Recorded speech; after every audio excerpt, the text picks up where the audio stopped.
Hola, amigos. Hola, amigas. Hola, amigos. Hola, amigas. Hola, everybody else, too. I'm talking with Spanish people. I'm the guy who says to all the amigos and amigas, hola.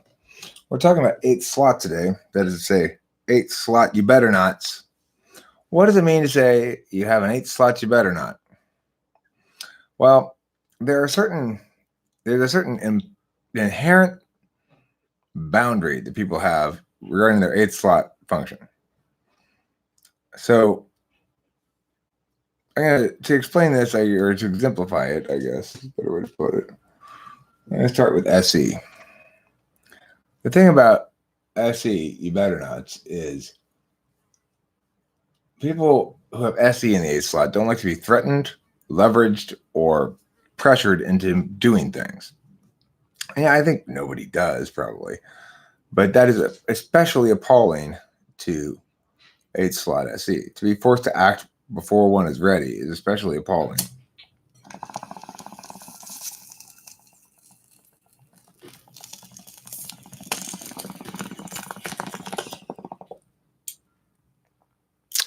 Additionally, it's so that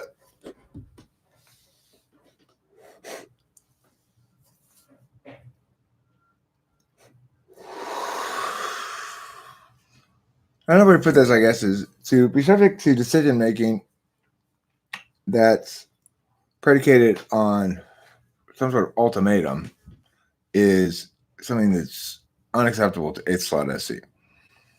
And another way of putting that is any sort of threat, implied or explicit, ends discourse. It says, we're not going to resolve this with words, we're going to resolve this with leverage. So if you got 8th slot SE, it means you got any in the dominant slot. The worst thing imaginable for you is to be leveraged by a let's execute this shit to cease the discussion, cease communication between people, cease any chance of reaching some sort of consensus, and immediately become adversarial in that fashion. So that's 8th slot SE. Hi, Bruce Wayne. You are indeed first. There's no disputing that. A lot of people have been trying to dispute it. I've been saying, no, you can't dispute that.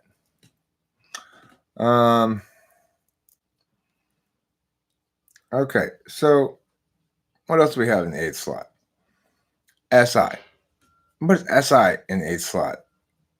I'm sorry, let me do NI in the 8th slot. So that's going to be your ISFJs and your ISTJs. NI in the 8th slot. Those people cannot stand it when you say, you need to understand things according to this truth. This truth should cascade down. The truth must move you, not your experience. They'll say, the truth moves me in keeping. I am a knowing Dom. I'm an SI Dom. And my knowing is better than your knowing. As a knowing Dom, it becomes intolerable when somebody pressures them with the other kind of knowing. As an extroverted intuitor, it becomes intolerable to me when somebody pressures me with the other kind of sensing. I mean, the other kind of action.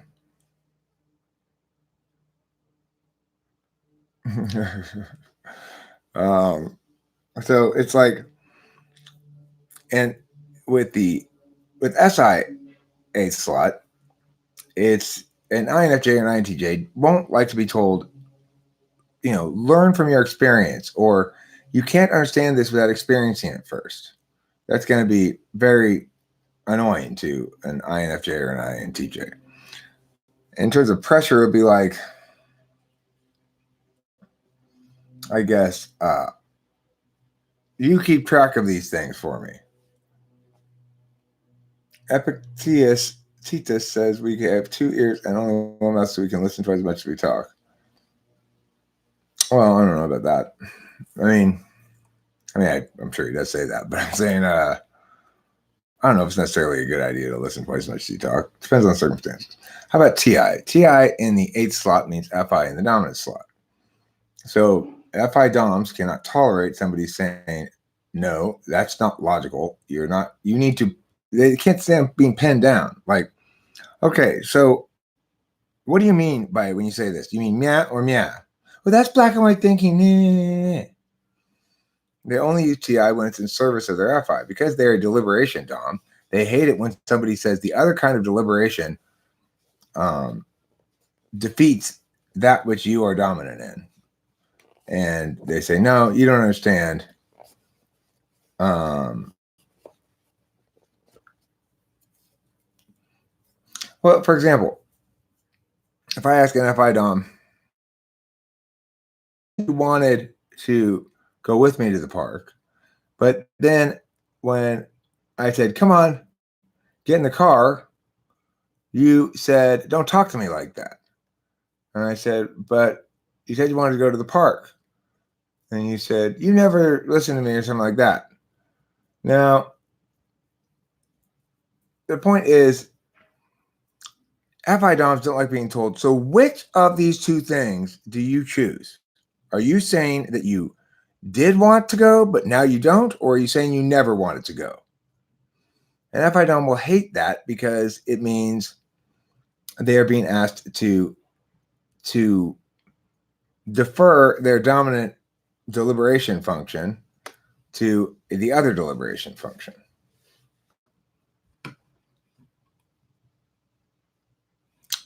Okay. So if you have Fi in the 8-slot function, then you're going to hate being told to put yourself in other people's shoes. You're going to hate being told that you are bad because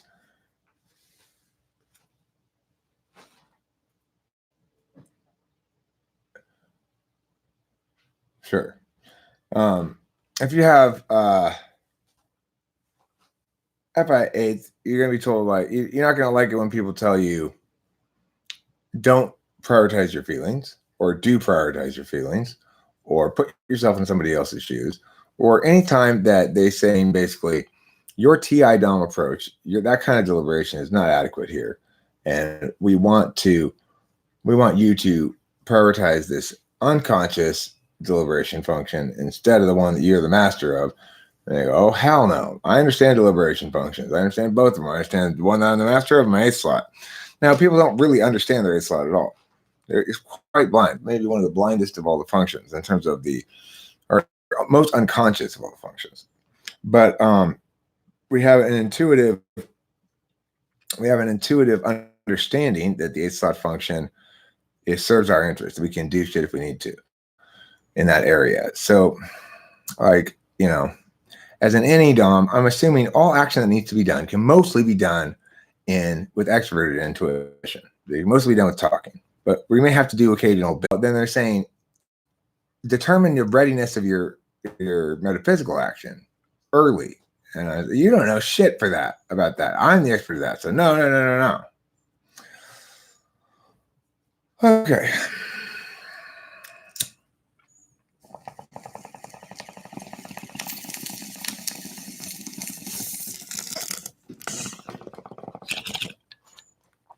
Says the NI DOM.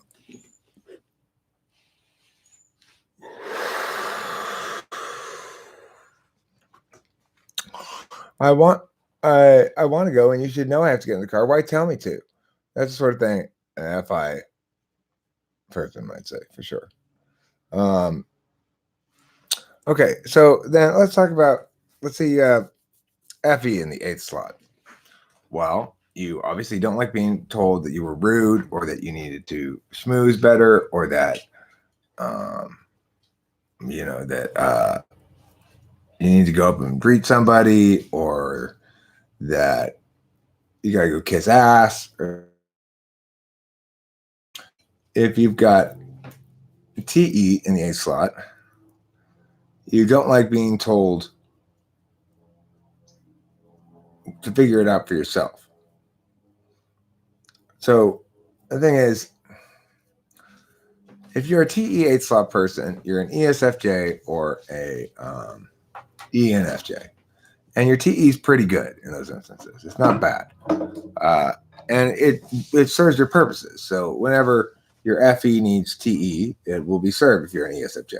Whenever your TE needs FE, it will be served if you're an ES. I'm sorry. Whenever your FE needs TE, it'll be served when you're an ENFJ. So it works the other way around for the other interfaces, the TE DOMs, ENTJ and ESTJ. Whenever their TE requires it, FE will kick in. All right, to get this done, I'm going to have to use some FE. And they'll use some FE. But the FE is always in service of their TE, their goal orientation. When it works against their goal orientation, they hate it. So being told that you need to be schmoozy here means you're being asked to let somebody else decide when the FE should be utilized. And the thing about being a TE DOM is you're very order of operations. You already have thought out how you want it. You want it a certain way. And so it makes sense that if somebody's telling you to FE, it's not within your existing order of operations. You didn't plan for this. Okay. And vice versa with the FE-TE. So I think we did them all. SE 8 slot, any 8 slot. Any 8 slot, you hate being, I guess, expected to be, you control the frame in that regard. You don't expect to be required to improvise talking. Okay, I'm going to pause here for a second, pull a bong rip, and see about what other things we want to talk about here today. So I was listening in the house on my phone, and like I listen, well, so I put it in my pocket.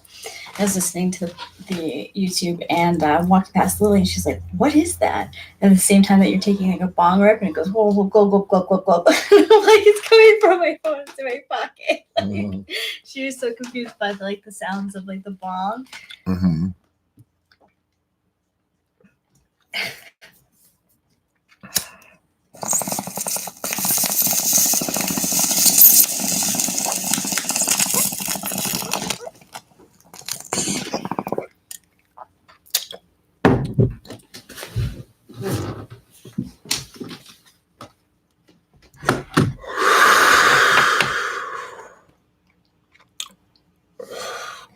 Rachel, how are you feeling today? I'm feeling good. Thanks, Winston's mom. How are you? Hi, Angantier. Hey, Angantier. Can you say hi to your mom for me, please? Her last night was fantastic. Ooh. She cooked me the most delicious goulash. Ooh, boom. She invited Rachel and I over. She served us goulash and spinach, and we had a wonderful cup of coffee at the end of the meal, and said good night. So just say thank you. We had a wonderful time last night. Yeah, it was wonderful. Thank you, Mom. Was wonderful. Yeah. That's just nice. It's kind of like a reverse your mom joke. It's my understanding that socionics considers the fifth and sixth functions to make up the id. I don't know about that stuff with socionics, what it considers. I mean, I thought about I have made them before, probably make another one pretty soon, videos of what's wrong with socionics. And, the first thing that's wrong with it is, it's got a lot of things, but it's like, why do they change the numbers of them? It's just confusing. And they're wrong about,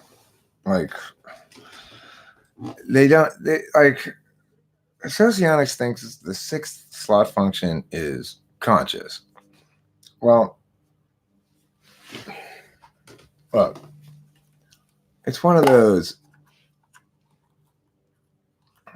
willful and intentional or just willful kind of things. So it's like the sixth slot function is active, but it's not conscious. It's contraindicative by your reflexive attentional habits. So you have to, I don't know, it just you can get pretty. It's closer to the conscious level than say seventh or eighth or even fifth. It's the most conscious of the back slot functions, but it's not. It's not conscious because, like, when I tried to fix this thing over here today, and I'm not sure why I got it to work. It works. It's like I had to slant two sides of this thing, and it's too hard to explain. Like, I hate physical objects. You know, it's hard to explain physical objects. I guess I could point it outside and show you. There's out there. You can see it actually. See that the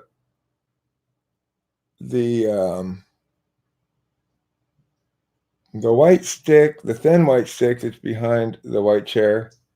It's like a beam or whatever.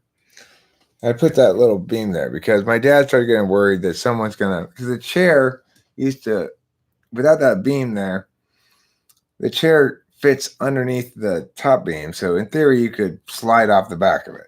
My dad's a little bit safety conscious. And so, you know, he wants that shit going down there. Anyway, I had to slant both sides of them so it would go up against the wood right. And instead of really doing any kind of TE analysis on it, I didn't figure out how to do one, you know, measure twice, cut once. I got one end to work, and then I just would go a little bit closer, a little bit closer, a little bit. I kept cutting. I made like a million cuts, but finally I got it to fit. I just tried to make it a little smaller, but no, still a little bit too big. I belt sanded down a little bit more. Nope, still a little bit too big. I'm sure there's a much better way to do that, but that's my demonstrative TE. Like, fucking, I don't know, trial and error. You mean any, Eric? Yeah, well, whatever. Fucking, it'll be fine. Looks good. Thanks. Yeah, you turned out well. You did a good job. I feel safe.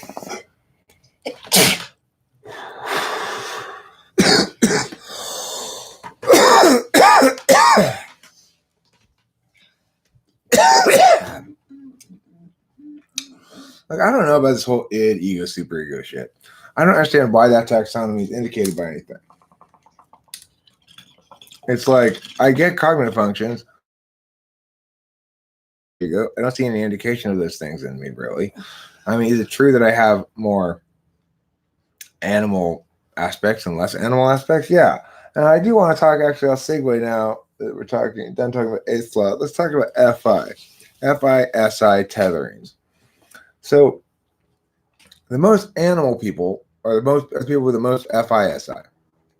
They are fully aware that they are a unique, special being and that they, you know, it's not possible to be stuck in one's shadow. That's complete bullshit. So it's like if you are an FI person or, This could be interrupted. Jordan Spike, you are someone who is smart, who's wise, who knows how to do things. Why? Because you are an ESTJ. You know how to find the best brand of grapefruit juice. Listen to Eric. Thanks for trying it out. Thank you. Yeah, we appreciate it. We here at the Uncompensated Florida's Natural Commercials Company appreciate it. We're sure that they're going to compensate us one of these days. Yep. Look, yes, okay, there are instincts and stuff, but why is that really a part of your why taxonomy consciousness like that? In a lot of ways, everything we do is instinctual, or at least reflexive, or you know, even if it's willful or conscious and intentional and all that stuff, it's still representative of a reflexive channel of attention. So I was musing to Rachel this morning that perhaps it is the case that free will is only really manifest when circumstances are conducive to it, namely when one is in an ontologically safe environment and not burdened by a lot of stressors. certainly, I think that Rachel and I have enjoyed a blessedly nurturing incubator for a relationship. You know, I'd agree. we've had very few stressors, and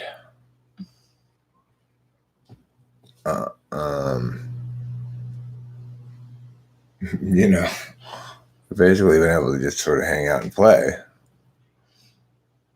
But you're right about the environment. It does. Right. Now, my dad's got me on walking on eggshells a little bit. You know, I just got busted again. Every time I think I got some idea, it's just, I don't know why I would even try it. I just remember every single thing around here is purposed. Every single thing. So I saw my dad had this stack of fucking coolers. Like, you got like a big red one, a huge red one, a slightly smaller red one, a blue one, a white one. I don't know. He made another one in there too. But I thought, what can my dad possibly need all these coolers for? He'll probably want to put these in storage. I'm going to be smart and I'm going to grab these coolers. I'm going to pack them full of these things my dad wants me to put into storage and kill two birds with one stone. And I thought, I was like, well, but he might not like that. He's very fussy about shit like that, Eric. And I was like, well, if he doesn't like it, I'll just unpack it and I'll put it in a different box or something. So, he came home, sure enough. Oh, no. He uses these coolers all the time. They're very important coolers. VIP coolers. Yeah. But he's got me being a little jumpy. But he's not worried about the fires. He's not worried about the fires. When he's worried about it, he says it. He hasn't said anything lately. They're not that close. They're just not close to us is the thing. We're not going to be impacted where we are. That's what it boils down to. My dad's not. He's in a good mood. He's happy. Mm-hmm. Everything's he good. Is. Yeah, Lily's here. He's happy about that. He's chill. This is just how he is. And he's always had me a little bit on eggshells because, it's his house, his ways. He never lets me forget that. Of course, he is very fair. He's very decent. He's not trying to make my life difficult. He's not interested at all in seeing me squirm. He just is very persnickety about things. And that's a critical difference, right? It's like when he busts my chops about doing something, it's because I did something. It might seem to anybody else insanely minor, the thing I did. But he never busts my chops when I don't actually do something. So, if I can just keep in line with Dad's very particular ways of doing things around here, then everything's fine. But, I'm also a little bit on eggshells because he's like, Eric, I was like, oh, there's another freaking problem. He's going to talk to me about another problem of some sort. Like, not even related to me necessarily, but or related to me, but not blaming me for anything. Like, now, we've got this coming up and we need to do this and I need you on this date and blah, blah, blah. It's like, okay, Dad.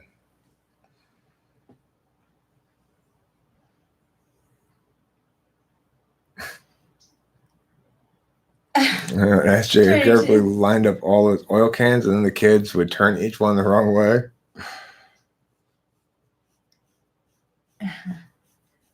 Your husband would do that. It's funny.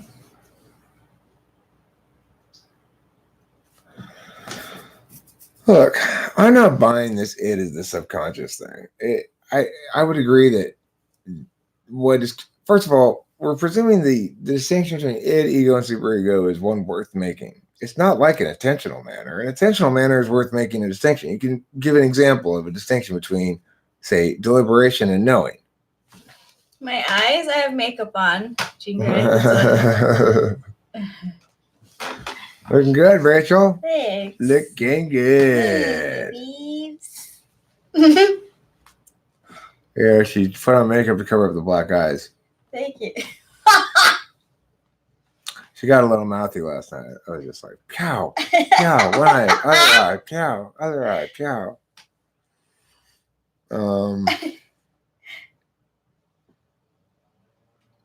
I mean, look. So if I can give you a distinction between deliberation and knowing. Deliberation is like a hard math problem you have to figure out. Knowing is like 2 + 2.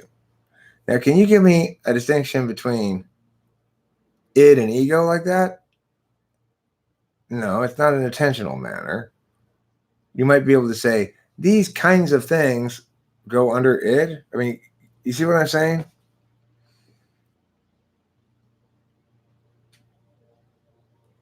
So if we want our dual, why did you say, Eric, that we shouldn't be with people who don't have our top 2 functions in their top 2? I was wrong, I guess. I don't think I ever said that. Well, I might have. I mean, was it a long time ago? You're saying we should only be with people who don't have our top 2 functions? Oh, you mean not having another NE and TI person in the top 2? Yeah, that makes sense. I think that being with an INTP might work, but I think that ENFP certainly wouldn't work. Another ENTP certainly wouldn't work. INFP certainly wouldn't work. ISTP certainly wouldn't work.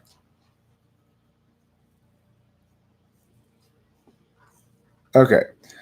Guys, the thing to remember, when you start saying things like this, be Shahinab. Hi, Eric. I am sure now that human stupidity can't be explained. Humans are very much a heart of goats. A heart of goats, huh? Well, listen. The thing you got to remember is the prime directive, be Shahinab, which is to make sure that realities and expectations align as much as possible, which means to minimize surprises. People don't like to be surprised. People have multiple different kinds of strategies for dealing with this. For example, an extroverted intuitor tries to anticipate all the possibilities so that they're not surprised by any of them. Even though they didn't predict one of them, they didn't choose one of them to say, this is the one I'm going to act as though this is going to happen. Just having thought of it as a possible thing to have happen somehow makes it less miserable when it happens, whatever it is. When you process this idea, be Shahinab, all the way through, you'll realize it's the key idea that makes everything else make sense. You can't even have a good cognitive function model without a prime directive. What is the prime directive of people? It is to minimize the distinction, the difference between expectations and reality. And that means predicting, and it means a lot of things. It explains, it's the only kind of prime directive that would explain all the different human behaviors. So if you imagine that there are different ways, inherently based strategies to dealing with the prime directive, such as what I said about the ENTP, to anticipate all the possibilities so that you won't be surprised, or the SI-DOM, to always be prepared for everything. So whatever, you're unsurprised on a physical action level because you have the things you need, or on an extrovert thinking level because you have the things you need. And EDOMs go, you're unsurprised on a TI ground because you've made the arguments in your head already. You're unsurprised, presumably, on an FE ground because you're not going to lose the argument, so you're going to not look foolish or whatever. Think about a TI DOM as being, unsurprised by people's just attempts to deceive or wrongnesses or being mistaken. In other words, being best able to parse out for themselves the correct conclusion on any set of words. They do that so they won't be surprised by it's to minimize the surprises that come from trusting other people's words. And if you imagine an FI DOM, well, their basic stratagem is to minimize the impacts of surprise. So if they do get surprised, it's about stuff that they don't care about, and they know where to do the harm prevention most. to do most harm prevention where they care most. So I do a lot of harm prevention for Rachel and a lot less harm prevention for Kim Jong-un because I don't like Kim Jong-un. I like Rachel. In fact, I love her with my emotions. He says it all the time. Because it's true, my precious perfect angel. I love it. And Saddam's also trying to minimize surprise. Everybody's trying to minimize surprise. It's just different strategies.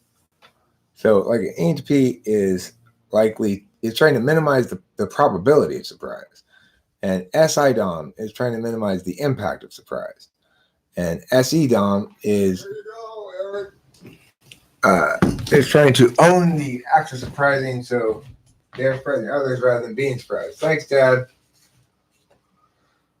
I will get back to that in a little bit. Did you see I finished that? What? Did you see I put the thing up? Do I? Did you see I put the stick up? The stick? Oh, yeah, it's steak. Yeah. You put it on the outside, huh? Because here's this thing. It is pretty solid. Yeah. Okay. I got 2 screws on both sides. Same as this one. Okay, well, we got this, Speaking of Okay. surprises. and then I got some other ones. All right, cool. Those are nice. Yeah. Okay. So, Hey, what was I just talking about? TI?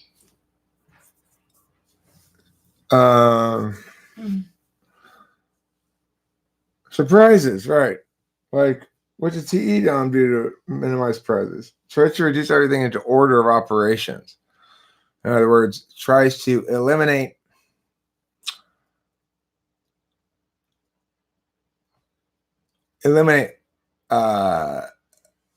mistakes that require you to do rework, basically. So, for example, if I'm trying to build something that's 20 steps and I do step 1 wrong, I might get step 15 and realize I have to start over. I needed to put step 2 at step 2 and I left it out. Now we have to go back and start over. They're trying to minimize that kind of surprise. They're trying to make goal accomplishment as surprise free as possible. And then if you're talking about SE, right, SE.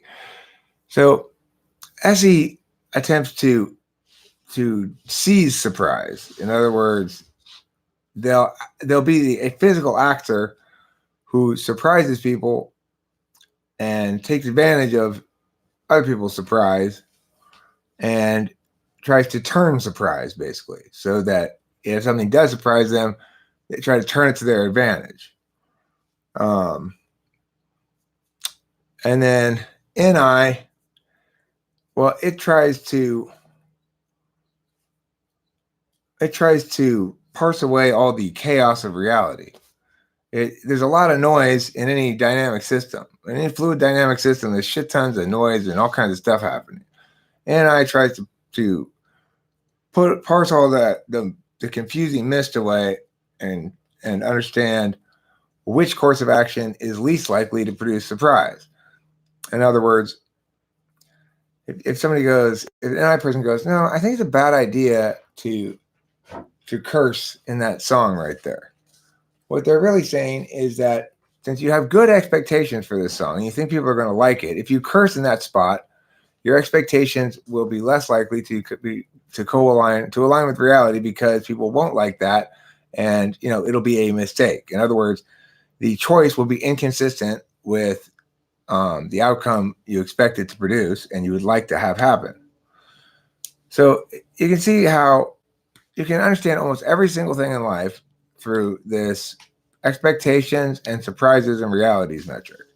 And that's how we ought to begin the conversation, is that there's got to be some sort of prime directive underneath it all, on top of which the cognitive functions manifest like check against, right? It's fine to say an individual person or an individual agent might check against.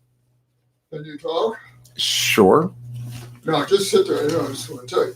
Okay, two things. Tonight, meatloaf, mashed potatoes, vegetables, 5:30, quarter to 6. Sounds good. What time do you want to get up tomorrow for the appointment with Firestone so I can make it? Whatever time you want. All right, You tell me. I'll get back to you. Okay. Um.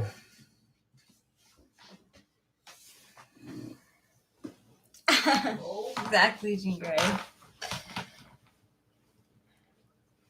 What scares you, Rachel? Mm,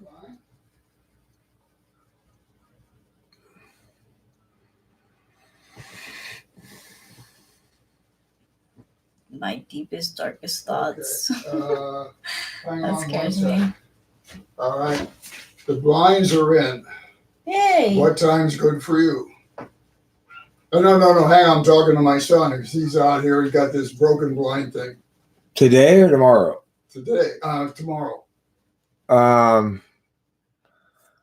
Anytime before 2:00.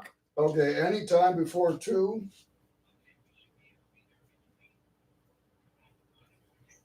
Twelve and 1. Okay.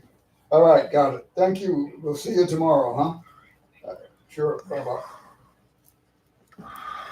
Okay. So, do you still want to do the car tomorrow? Sure. Maybe around 10? Yeah. Okay, that gives you the, You get the reins on mom. Mm. because I got to follow Yeah. him down. Yeah, that's fine. All right, 10 Absolutely. tomorrow with the car, and I'll call Firestone and set it up. Cool. Great. Thank you, Sounds Dad. good. There you Yeah. go.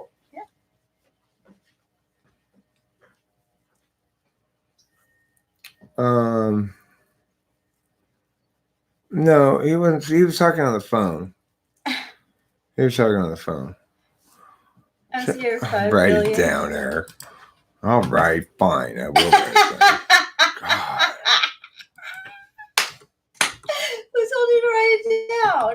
Winston's mom. Oh, it's so funny. 10 a.m. tomorrow. Car. 12 to 1 p.m. tomorrow. Blinds. God, Winston's mom, you're such a nerd. Scared of loneliness. What do you mean? Not all my conversations were like this with him, though, right? What do you mean? Was I rude or something? I'm in the middle What? of live streaming. No, I mean normally I try to be a little more engaged with him than that. I guess it depends. You know, it's like when I wanted to, when I was in the mood to get shit done here in the room, I wanted to get shit done in the room.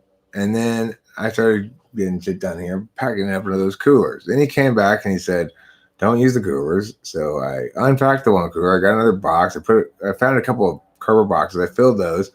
And then I was out of containers to put shit in. So I had to wait till he got back. But at that point, I'm no longer in the mood to do that, you know? I have a certain amount of impetus to do that kind of shit. And it has little to nothing to do.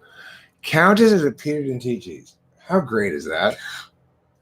How great Peter's is that? internet sucks. I know the feeling. But I mean, it's fine. You know, it'd be funny, What? Rachel, to go visit them in Santa Cruz. Yeah. All right, it would take us 6 hours to get up there. Well, obviously we can't do it tomorrow. I've got to go to take the car down there. The blind guy's coming.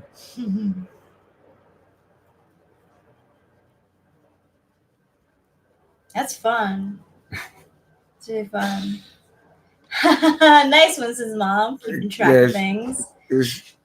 Yes. Firestone confirmed 10:30. 10:30. Great. Thank you, Dad. Okay. Bye, PT. Alexander Cruz. They're not my blinds, and I'm not the one hiring somebody to fix them. Okay. But it is nice.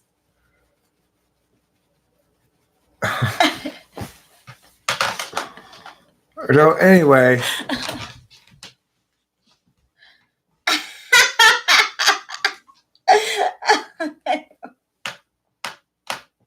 The point is, Countess can't. I mean, Peter didn't teach you can't join us right now. Countess has him chained up in her portable sex dungeon. You need to hire someone to fix your polars. My polar's FI. I'm not sure how badly it needs to be fixed. There's Winston's mom being so pragmatic again. Check the highway conditions first. The fires are affecting your traffic in the highway. I suppose you got a point there. I haven't thought about that. Yeah. How far away is Santa Cruz from here? About 6 hours. Oh, yeah, you said that. 5 to 6 hours. North? Yeah. Where are the is- fires going on? Further north than that, though. Santa Cruz isn't, I don't think, hit by fires itself.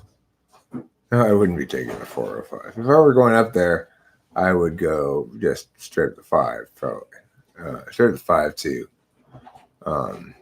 Gilroy, where you turn over. I forget the name of that highway, but I used to go to school up there, so I drove up and back from Santa Cruz lots of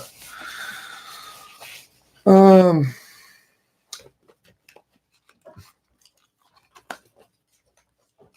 Are you like so happy right now? That's kind of like the Ace of Cups. We drew that today for something, right? I don't know. I mean, I'm happy that yet another two human beings have connected with each other via this Me channel. too. That's what I'm happy about. Also. Yet another chick It's, or dude flew to some other chick or dude. And Peter didn't teach you. She let you out of the sex dungeon. Congratulations. Countess untied Peter didn't teach you, everyone. Woo! Thank you, Countess, for that. We appreciate his presence. Yes, we appreciate it. Only one person can access this internet at the same time. What provider are you using? Alexander Cruz says the 101 and the OneDrive is so nice. I have yet to experience that. Peter didn't teach you has his own homemade internet. He's got a couple of squirrels in a box out back.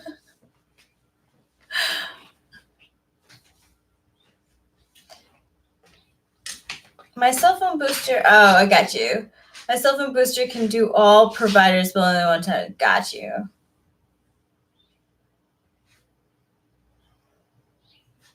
All right, well, let's figure out where's 2611. halfway between Santa Cruz and LA. Harris Ranch.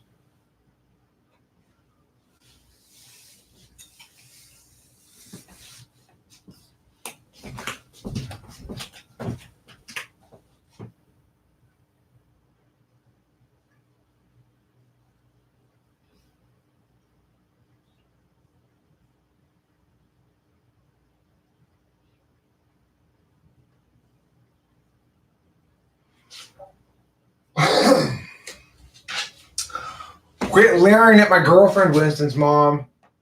Quit leering. Oh my gosh. What? Winston's mom's leering at you again. Leering. Yeah, Aw. leering in a most lascivious kind of way. Oh, I don't know what that last word means, but it sounds trouble. I didn't realize I was going to be in the shot.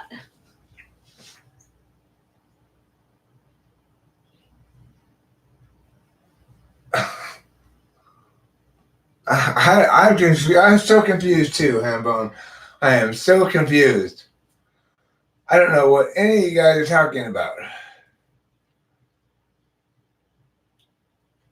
Which type is most likely to close a bag of bread with the bread clip instead of just folding the top underneath the weight of the bread, which is least likely? INFJ. INFJ will not put the thing back on. ENTP will or did this I morning. do put it. Oh, you do? Yeah. Oh. If I have it and I find it, I put it back on. Or a twist tie. I put it back on too, didn't I, this morning? I think so. Yeah, you did.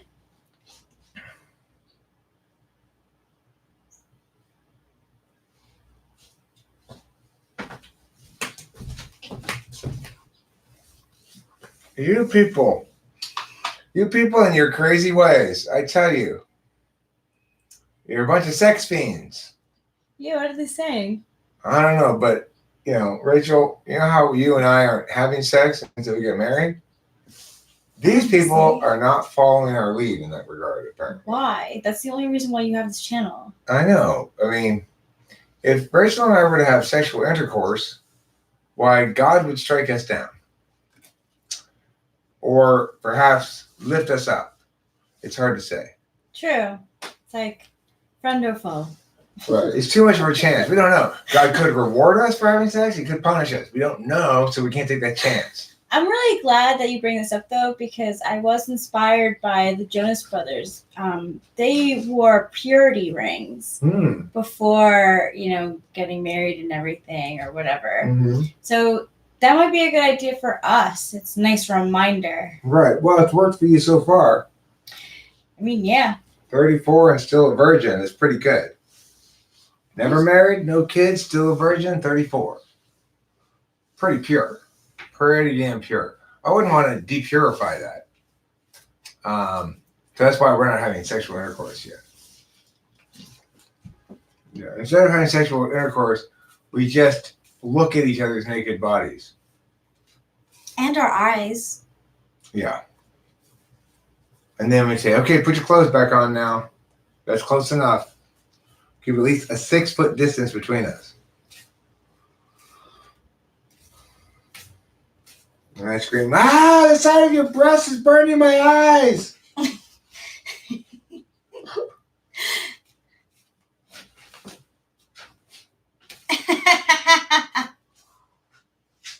We can see all the frustration written on both your faces. It's pathetic. You must be suffering so much. So much for what? Blue Barbara Papa PNG. What is a PNG? It's kind of image file. Yeah.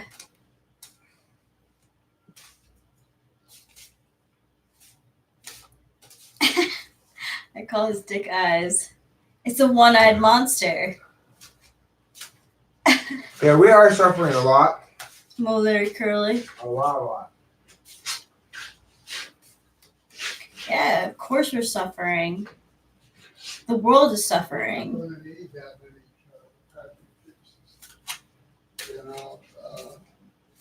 Why is ABI? How come no one's used JPEG yet? Oh no, I'm sorry, some did. GIF? What would a GIF look like? There are viruses, and that's why I want to say chaste. Don't need to pack their store. These are put them in one rack. Okay. So you need the box. Sure, I'll take it again. We're joking. Actually, none of the stuff that we're saying is accurate. Winston's mom. We're just teasing. Now, when you want to go ahead and make it crisp, Halloween is on its way. it's not going to raise. For bags of sliced bread, if you keep the sliced crust and the bag instead of throwing it away, it will protect the usable slice next to it from exposure to the air so that it stays fresh, soft, longer. I never thought of it that way. You can make macrophage beige. But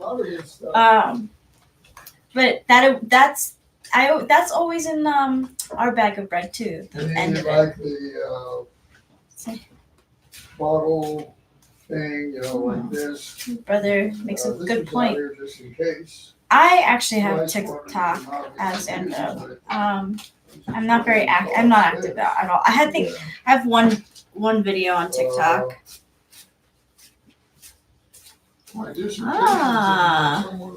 The crust end is called the heel. That it looks like a heel. Winston's mom. So, like, when you take some of the crock pot, unless you want to use a small one, to Okay, well, I guess the better question is, what do you want me to not put in storage?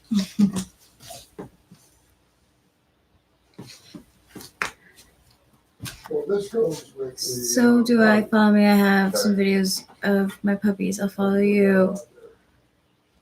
Okay. I don't remember my name on it, but I will keep that in mind. Alexander Crockpots Cruz. Don't go. The Bible says. Okay. Many of them can go. Right. This, believe it or not, is from one of my students whose uncle was the original. I think from it's the Algerian possible. Civil War. Became Or was president. leftover. Algeria. Interesting. This is just a nice box. I don't know what this is. Peanuts. That piece doesn't have to go to storage. A lot of this stuff, I don't know what this is. Alright. Oh, yeah. So I can just toss it. I gathered, I don't know how old these are. Just toss those. Okay. So you figure out what you want here, but this goes in the garage. Okay. I don't know why I don't want to go to Bible. So the Bibles will leave here. We'll put them up on top, okay? All right. So it looks like it's only take 4 or 5 storage. Okay. What do you have in here to store yet? Well, I've got some, I don't know. We're going to take everything off of these shelves and redo things. Maybe I'll put that in storage maybe for now. I don't know. I got to go through stuff still. With no hurry, I'm just going to go ahead and toss this. But most everything will take the crock pots. I really should say 1 crock pot. Okay. I'll keep one here.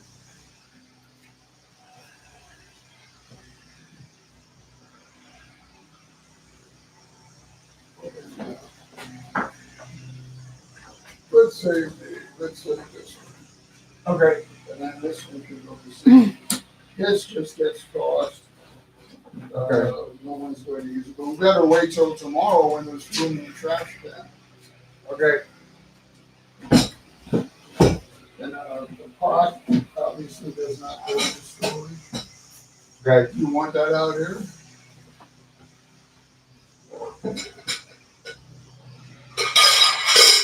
No.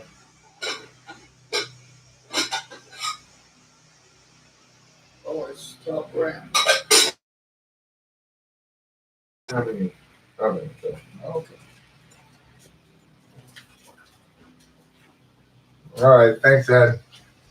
Yeah.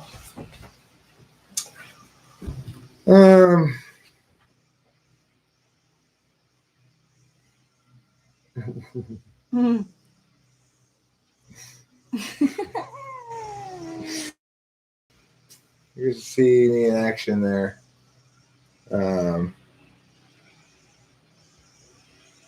Talking to the boss, There ain't no doubt who the boss is around here.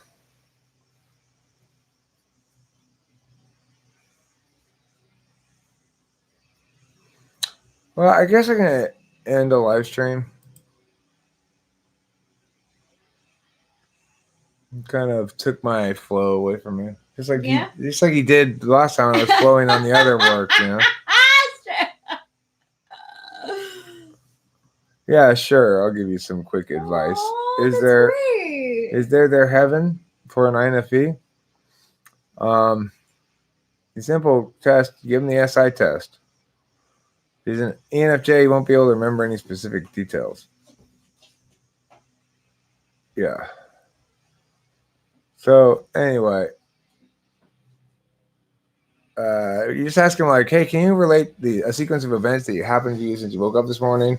Like, well, first I got up, then I got my pee, then I had breakfast, and I dropped my spoon on the floor, and I poured some milk on my poo, and everyone was happy, and blah, blah, blah. This card is for you. Is there heaven for an INFP? Happy birthday. I'm gonna give you actually a three card pull. This is for you, not for your son. Okay, it's for you. Is there heaven for an INFP? It's for you and your extra there. The 3-card pull. Okay, I'm not just gonna serve you up a 1-card pull. That's weak. Then you probably have third slot, second slot, first slot, something like that. First card for you. Is there heaven for a 9 of feet? Ooh, the priestess. This represents your inner uvula, your inner uterus. Okay, the uterus of your intuition is bursting with child. Next card for you. Is there heaven for a 9 of feet? Pyow. Ooh, hanged man. Something is confusing. Something is unresolvable. Something has you losing. Let's see what your third card is. Meow, meow, meow, meow, meow, meow, meow, meow. This guy, the Page of Pence. So look, it looks like you're going to use your feminine intuition. You're going to reach deep up inside that uterus. You're going to scrape out a little bit of the intuition juice. You're going to rub it on this guy's face, which creates this glow, creates this glossy sheen. Okay. And then he's going to go from being an upside down fool to a productive Page of Pentacles. Okay. There you go. Have a good day. Your intuition coming here. You're welcome. Is there heaven for a 9 of feet? Okay, so let's upside down. Okay, so Bruce Wayne wants card for his love life, huh? Let's see what we got. Oh, another upside down one. No more upside down ones. God damn it. I was messing with them before, so. You messed up the card. I have all the same direction. I have all right, Bruce Wayne. You get 3 cards for your love life, Bruce Wayne. Pyow.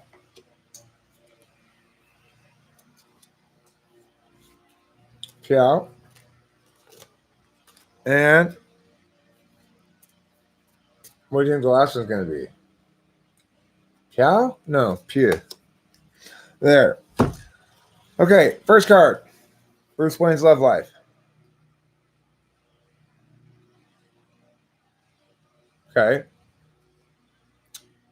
You're still in kind of the apprentice stage, or perhaps you view yourself still in the apprentice stage. It's your first card. You're learning. What's that part called again? That's the vagina. What do I do to it? You hump it. Can I add something? When I saw that, I thought wingman. Wingman. You need a wingman, maybe. Good call there. Okay, second card. Pyow. Ooh. Looks like you're gonna meet somebody. Somebody very, very, very special. Let's see what's gonna happen. Ooh. So, you're going to use a wingman. You're going to have a breakthrough with your wingman. And you are going to meet somebody who wears a wreath on their head. Look for the lady with a wreath on her head. She is made for you. Okay?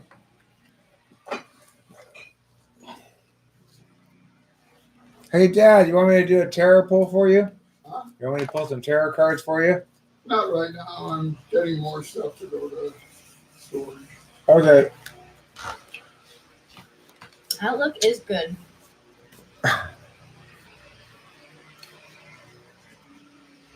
We're in the process of making one. I'll share the document with you right now, actually, if you want. Thanks, Winston's mom. All right, so who am I pulling for here? Jean Grey.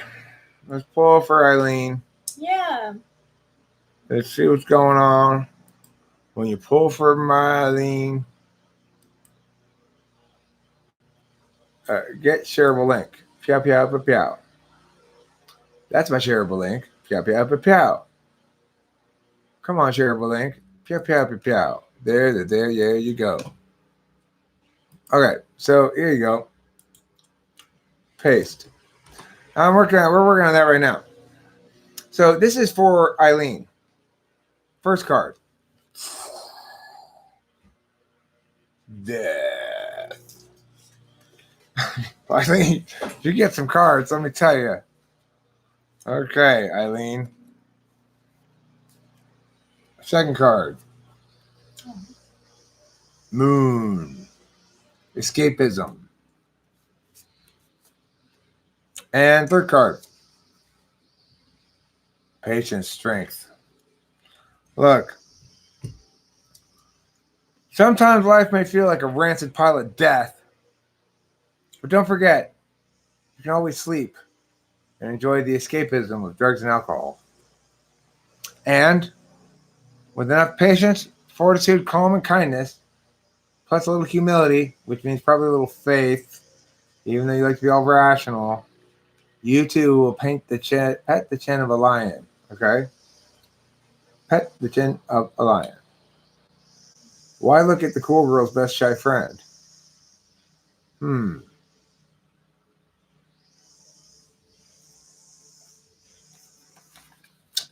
you draw one for Winston's mom? For her uterus? I'm just going to draw one for Winston's mom. How about that? Regular Winston's mom. Okay, Winston's mom. We got the one card right here. Just pops right out, says that's me. We got the second card right now. Let's write this one right here. We got the third card right here's one right here. All right, let's see what we got. First card for Winston's mom. Boom. Ooh. You are naked. You are on a horse. The horse's name is Sally. The sunshine is looking straight ahead. Why? Because you can only ever be the sun in the present moment. Now, second card for Winston's mom. Got this one again. Yeah. Strength, humility, pet and lion chin. And third card. Ooh, marriage. Marriage. You got 2 majors and 10 of cups. So what this means is you are the naked kid on a horse because of your strength, patience, humility, goodness, fortitude, calm, kindness. And that's why you have such a happy marriage. Yeah. Lady Godiva, indeed. Well called there, lady. You'll feel emotionally fulfilled. There's nothing I enjoy more than the chafing of horsehair upon my scrotum. I ride bareback. Entirely bareback. Okay. Angantyr, card number 1. Angantyr, card number 2. Angantyr, card number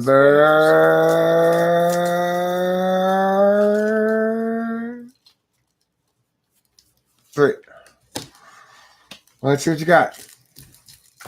Card number 1 for Angantyr. Pew. You got a shit ton of pentacles, 10 of them to be precise. Talking about wealth, talking about inheritance property, 10 of pentacles. Look, that's you. You got dogs, you got kids, you got shit all over the place. It's crazy. All right, that's you, Angantyr. Now, number 2 card. Pew. Uh-oh, stalemate. Worry, defeat, and stalemate, and worry, and defeat. Fear, anxiety, shame, and anxiety. Stressed, and stressed, and stressed. So you're stressed about what? Well, you're running out of pentacles. That could be a little stressful. Let's see what the result is. Ooh, you got more struggle ahead. I'm sorry, Angantyr. But remember, you've got this stick. What this says is hit your problems with a stick. Just go right up to them and just hit them with a stick. Defend what is yours. Yeah, you defend what's yours. You hit problems with a stick. You don't be a puss. Don't run away. Okay? Exactly. Hey, Swift Eagle. Hi, Swift Eagle. It's our Native American friend, Swift Eagle. Hey. Yes. He is one of Dr. Lionel Sprinting Wolf Kazaquo's plants. That's how you came to be named Swift Eagle. Wow. Swift Eagle, let's see what your future has in store for you. Or the tarot, anyway. Let's see what the tarot has to say, Swift Eagle. Let's see what it has to say about you. Here's one card. Let's see what it has to say about you. Here's two cards. Let's see what it has to say about Swift Eagle. Three cards. Okay. First card for Swift Eagle. Piao. Transition, voyage. Tour, go, depart. Six of Swords. So remember, on this voyage, don't push your swords too deep into the boat or else you'll poke a hole. Then your boat will sink. Okay? That's the number one thing to remember with this card. You got those swords. That was probably a dumb way to store them under the boat. You probably should have laid them down flat, but you didn't. Don't push them in any further. Okay? Now, the second card for Swift Eagle. Ooh, Ace of Pentacles. What this means is from the past, from the west here, emerges a hand with a big opportunity for new money in it, okay? It comes from the past. It's heading towards the future. So your transition, this is like the past over here. Oh, and he goes, and what happens to this boat? Well, because of the swords poking the holes, when he hits a underwater magma vent, it turns him and his entire boat into a steam cloud, which becomes this. And it carries to you all this pentacle. And then lastly, Swift Eagle, you get this card. Ooh, soulmates. Wow. So once you get some dollar bills, you will be able to afford that mail order bride. Mm-hmm. Congratulations. Congratulations. Alexander Cruz. It is your turn now. Hurt you a bit tight. You're welcome, Swift Eagle. You're welcome. Dr. Kazaquo says hi. Hi. Okay. Alexander Cruz, I pulled one. Rachel will pull one herself for you using her double X chromosomes to cue into your womanly femininity so she knows we get the right card for you. And then the last one, I'm thinking it's either this one or this one. Which one do you think it is, Rachel? It's this one. Okay, great. All right, let's see what Alexander Cruz says. The tarot says Dynamo. Okay, so you've been a little bit cocky today. You've been kicking a little bit ass, taking a little bit of names. You've been riding your horse in a jaunty fashion. You've been charming. You've been passionate. But let's see what's going to happen with all that energy you've been busting out on the world. Ooh, looks like you stepped on a few toes. Looks like Alexandra got a little cheeky with the wrong coworker. And now she's going to have to defend herself a bit. It's going to take some effort. It's going to take some struggle. She's going to take some flack over this. God damn it. Mm-hmm. Always with the flack. Let's see what happens. Yeah. Well, what's the resolution? It is for you to be practical, reliable, to be entrepreneurial. You have just got to carry that pentacle more carefully than you have in the past. Okay? Yeah. Just carry it like it were an infant child. Like this guy's carrying that pentacle. Cup it in your hands like you were cupping a man's scrotum. Mm. Okay. And that, for you, Alexandra Cruz, is the tarot. I think that the Pentacle horse is a dark horse. Right. It's got red things on him, too. And green things on his head. I think he's a Christmas horse. I think he's a Christmas horse too. Angelica Showman. Well, right now, the topic is you. You are the topic. Hello, Angelica Showman. Do you pronounce it Showman? Or do you pronounce it Skoman? Your hair is red, your lips are red, your glasses are red. That makes you an ESFP. Congratulations. What if the Joker wants the same woman? Nobody cares about the Joker except for Angelica Schauman. Schauman. Schauman. Skyman. Skyman. Skyman. Showman? Showman? No, the S, the H, the E, and the A are all silent. So it's Kamu. Angelica Schauman, I'm going to pull 3-card pull for you. Oh, so I'm going to guess you're an ENFP or an ENTP. Which one is it? Let's see what the cards say. Well, that's often what people seem to do with ESFPs. Angelica Schauman. Angelica Esko Escho Eamon. Escho Eamon. He is with my ENTP boyfriend. Well, what are you, Angelica Escho Eamon? Are you a are you an ISFJ? Are you a INFP? Let's find out. First card for Angelica SCHOEMAN. Says suspend man, hanged man. Means you are hanging upside down. Or something in your life is. It's got to go around its head. What the hell, you say? Won't this thing resolve? Why does it keep being stuck? Suspended. Paused. Well, let's find out. Second card.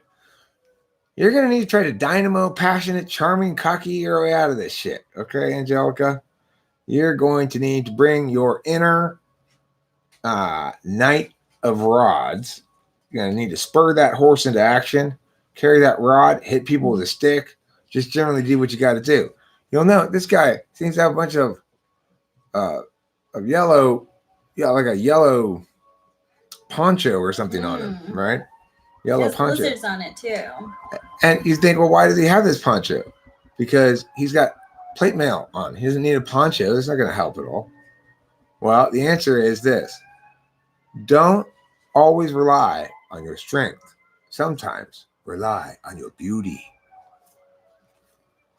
And the third card. Third card. This one. We've seen him before.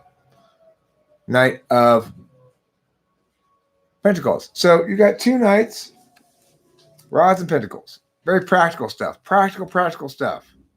Okay? And 1 major. You're a Virgo. Well, that's what this one is. It says on it. It says Virgo on it right there. Okay. I mean, it's because my INFJ girlfriend's into them. That's why I'm into them. Yeah. Basically. Yeah, he tells me all the time. He thought it was a joke. He wasn't really looking into it ever. Right. And he's great at it. It's like natural. Anything for my precious perfect angel, including tarot cards and astrology. Yeah. Well, I'm surprised you haven't gotten your ENTP boyfriend into it yet then. Yeah. You got to bust out those extra special INFJ powers. Your relationship is going to last, Angelica. You're 13? I was wondering because like knights are seen as teenagers.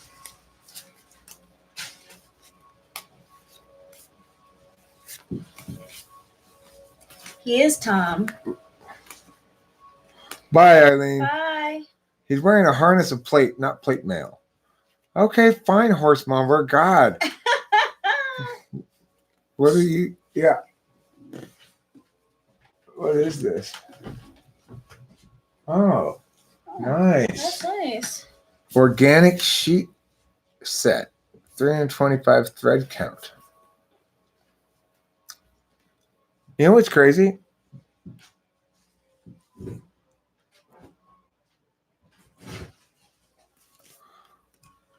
I don't think she's actually 13.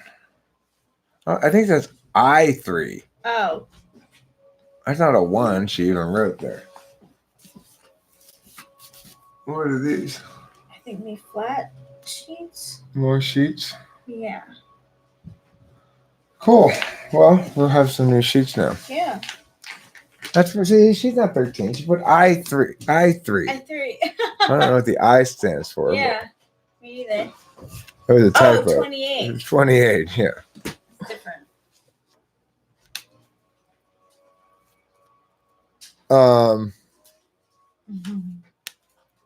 Yes, he does Yeah, show that's his true, kindness it's through true. actions, Been and there in action. you know, he's great. Mm-hmm. I love my dad. Yeah, I love your dad too. He's great. So John Christopher Lestone.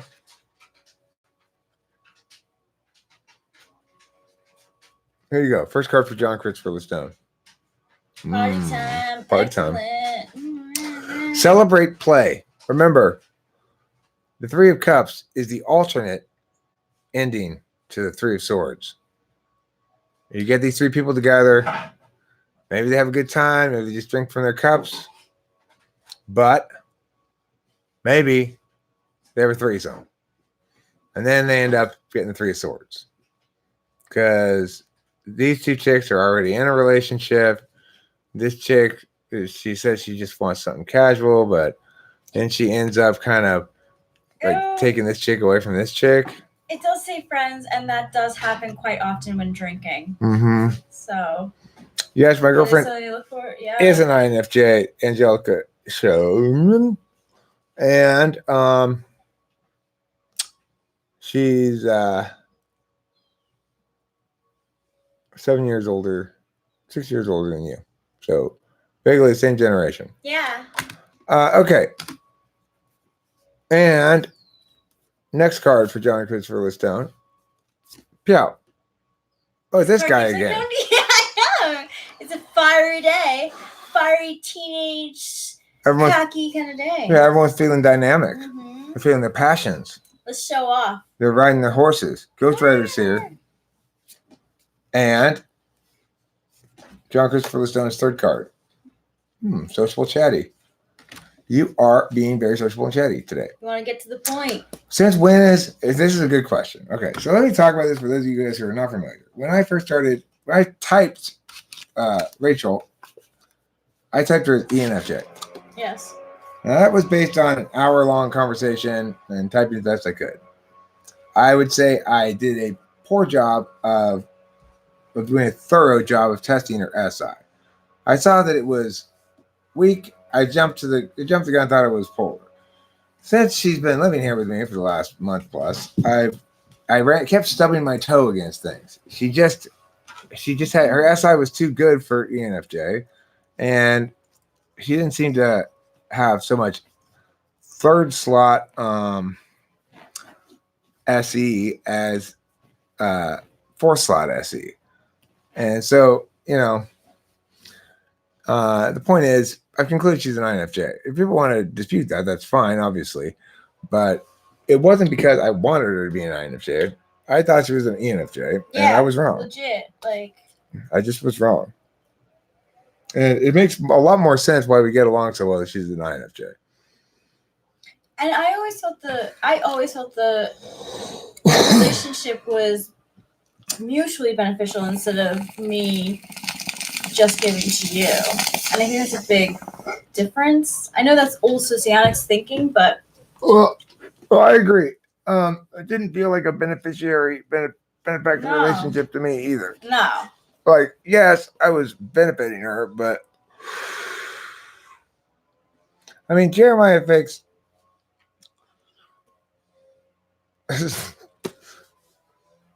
What can I tell you? You are an interesting person. Let's just leave it at that. Your ENTP partner and you were best friends for many years before we started dating. Yeah, I mean, because INFJs and ENTPs get along really well. Two most metaphysical types, both very meanings focused and not very physicalities focused in terms of like, it's most important to agree on what things mean, I guess. You still think she's ENFJ? Okay. You're welcome to think that, but she's not. I was, if anything, I wanted her to be ENFJ because that's what I typed her as, and I'd rather be right than have to go. I was wrong. I did the same thing though with what turned out to be an ISFJ. I thought Kimberly was an ESFJ. Turned out to be an ISFJ. I thought Rachel was an ENFJ. She turned out to be an INFJ. One reason I'm confident about this is she's gotten less extroverted seeming as she's gotten more comfortable, which is typical of FE tool functions. What do you think of my dad? I love your dad, but there are times where I do find that I just don't want to have a conversation. I'd rather just go in the house, do my business, go back outside. But well, see, here's the thing, Alexander Cruz. People always think that this is what it means to have FI anywhere but polar. Okay, if you have FI anywhere but polar, you assume that FI is going to influence your thinking, but it doesn't. I don't care if I want her to be my beneficiary or not. What I want most of all is for shit to make good logical sense. What I want most of all is to be detached and make a disinterested calculus. Yes, and you have been, actually. You have. Because, like, after we went on that walk, when I, like, was saying that, I just don't really, like, it was difficult for me ontologically, right? We talked about that, how being ENFJ was ontologically difficult for me. It just didn't seem to make sense. So it was upsetting me. It was. But the thing is, that wasn't what motivated me to talk to you about your type. In fact, when you were upset about it and we were hiking, I basically just said, well, that's what you are, better deal. Just deal with it or whatever. Exactly. But I had been thinking prior to her complaining about it. I've been thinking for a while. I keep stubbing my toe on shit. But like all things, I don't usually say anything until I've thought it out a lot. And eventually I said, you know what? I think you're an INFJ because she's not like any ENFJ I've ever seen. Like when we type Brad, now that's an ENFJ. Why do ENTPs find it hard to apologize? I don't find it hard to apologize. Not at all. The thing is, you have to be right, though.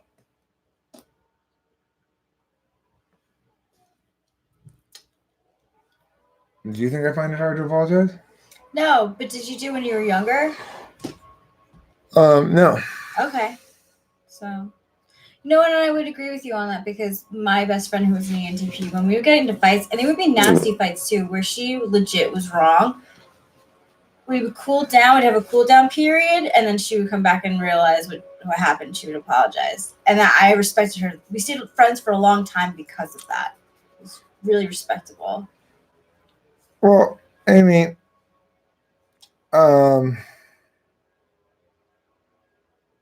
there's not just SI capacities. It's her dominant NI doesn't seem like tool function NI. It seems like dominant. She seems to clearly validate extroverted intuition and not countervalue it. So there's that. Her TI seems third slot, not fourth, which is to say it's kind of selfish. Am I thinking? Well, I mean, you're used to TI. Like when I was unfair to you, you jumped all over it. Like that doesn't mean you don't. Yeah. That doesn't mean you're unfair about it. No, it's true. It doesn't mean. My favorite characters in literature is well, you could argue that he's an INTJ possibly, but anyway, like Atticus Finch. He takes on that like lawyer's case that no one else would because of fairness. Right. I mean, I think it is important that if you want to be a healthy whatever, you need to grow up in a decent family at least. My dad was one who was always fair, but who always insisted that I be fair and honest too. It's like if I try to say something bullshit, he'd be no. And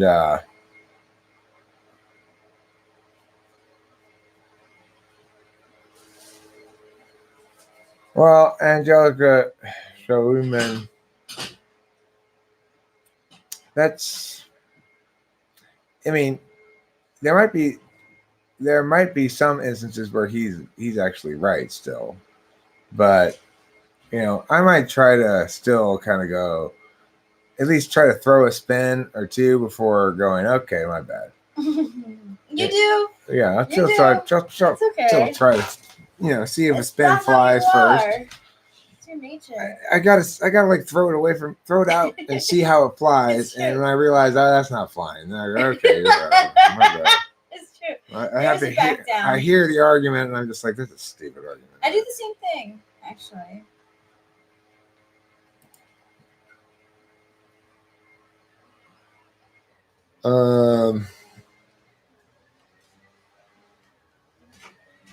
Yeah.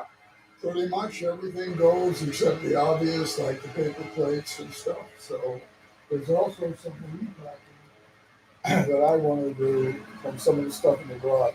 Okay. Unless you want that walk, it's going to say, Okay, I don't want it. okay, no offense. Okay.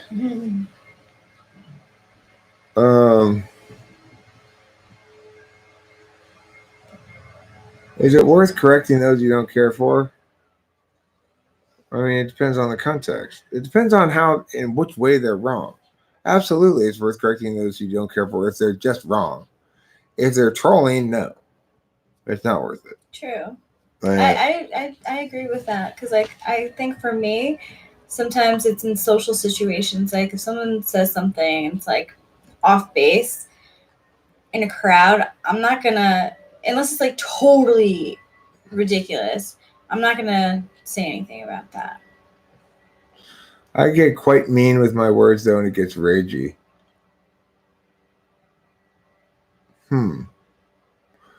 Well, I mean, look, let me tell you something, Angelica. It's very difficult to find the right partner, I think. You not only have to be the right type and the other person be the right type, but there are factors of stage of development, and there are factors of attachment style, and there are factors of enneagram. And I think of the enneagram stuff. Okay, Alexander Cruz. On the enneagram stuff, I think the most important of the enneagram questions is SX, SO, or SP. I'm convinced that Rachel and I are both SX, and we're both type 7, and that makes us very alike. I mean, it's crazy. Like, I don't know what to say about it. I agree with you because I think that it's nice because I've been in emotionally intense relationships and you have too. And I feel like because of that, we're able to relate to each other on that important relationship basis. I can talk to you about that stuff and you get it. It's not foreign or like stupid or, But it's not really critical that we commiserate on that particular thing. It's more that we support each other and understand. That's what I think because I know as an SX for me, when I'm in a relationship, I'm intense, and it's not always noticeable to me, but it can be noticeable to other people. But we get each other in that way. Right. I mean, look, most of what people mean when they mean narcissism is probably an insecure attachment style. We talk about narcissists, psychopaths, sociopaths, whatever. Yeah. I bet that 95% of that stuff is just insecure attachment style. Insecure attachment style makes people display those kind of behaviors because they cannot trust. And if you cannot trust somebody, then, I mean, I did too originally when I didn't understand what they meant a long time ago. SX means you like to be part of a two-person couple. It's obvious I'm SX. I've done nothing but be in a series of two-person couples my whole life. Yeah. You know, and I don't want to involve a third party, and I not want to cheat or strays or whatever. I don't. Gardeners. I fucking hate the garden.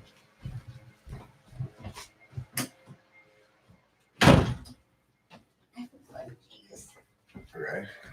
I'm also one who doesn't like turn to the group to, I don't know. I mean, I turn first to the, I guess I'm SXSO because you can see it. I always talk first to the person and want to resolve things with the person. It's only when the person, when I cannot have an SX resolution with things, that I turn to the group. Very true. And I'm self-preserving probably last.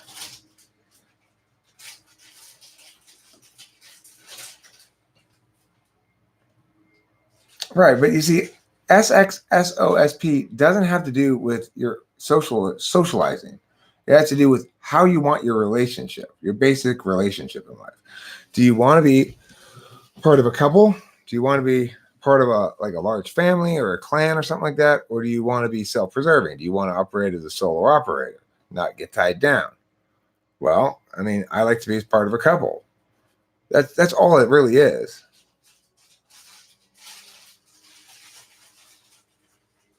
I mean, that's what it is, though. It's just, that's what it is. It just means you like to be 1, 2, or 3. How many soda you want? Anything? Yeah, I would love a soda. There's some in the fridge right there. Oh, there is. Yeah. What kind would you like? There's only Coke.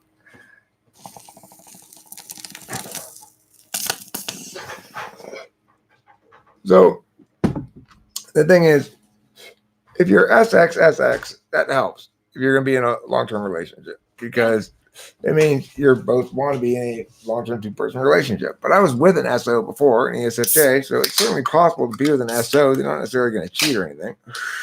But like one of the things that Candace divorced me for over was that I wouldn't go to family barbecues enough and shit like that.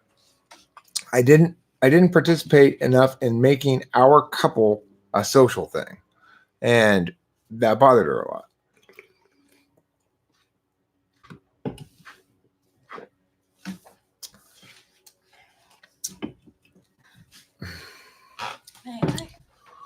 Of course, yeah. Did you? Yeah.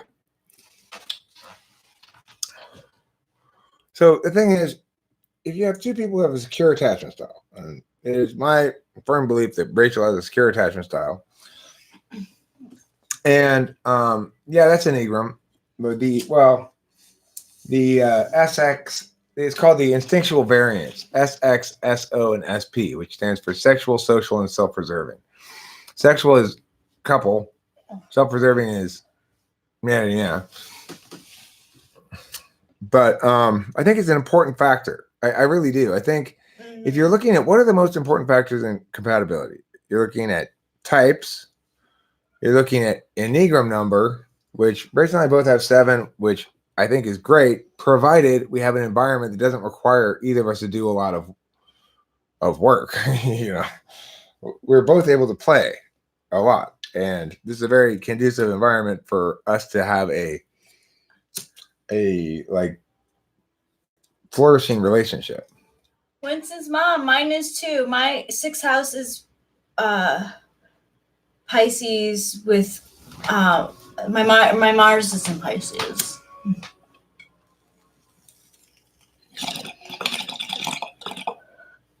So I think if you have compatible types, if you're both the same instinctual variant, and you've got compatible Enneagram types, so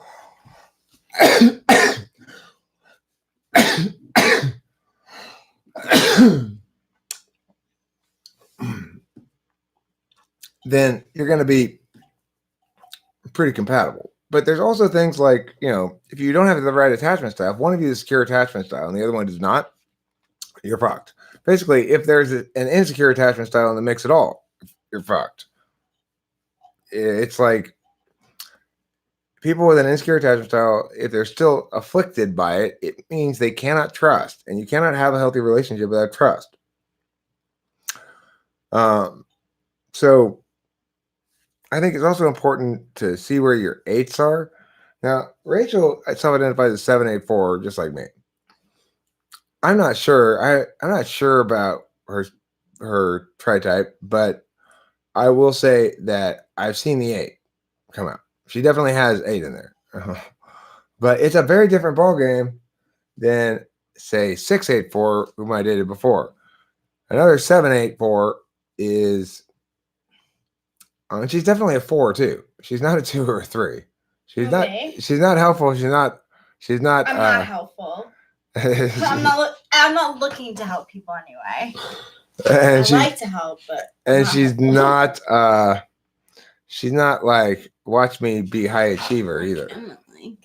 Yeah, no. I'm not like you need to be sitting this way and this way. The background is not really conducive to, getting fans and building money.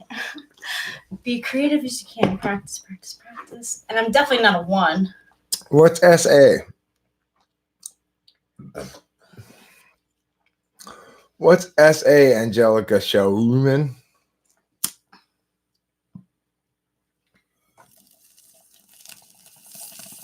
Cool, Winston's mommy too. And Angantyr, my Jupiter is in my 4th house.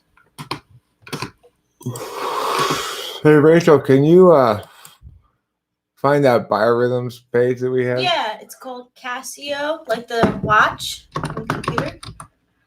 Biorhythm. All right.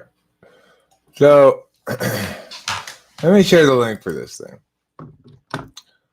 This thing trips me out. Okay. Yeah, this is the most trippy. Because when we put in, I put in my birth date, which is April 27th, 1971.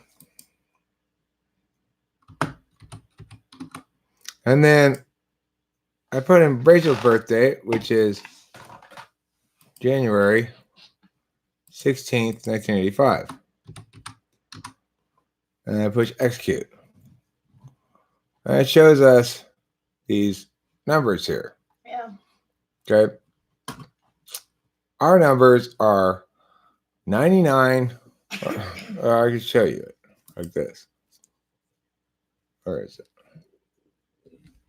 No, yeah.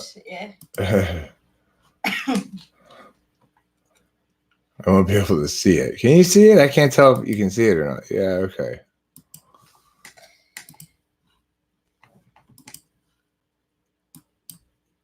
That's like fucking trippy as hell. All right. So we got 99.0 on physical compatibility, 99.3 on emotional, 95.9 on intellectual, and the mean is 98.1. Okay. So naturally, when I saw this thing, I said, well, I'm sure everybody gets its high scores like that or whatever. I have tried a bunch of different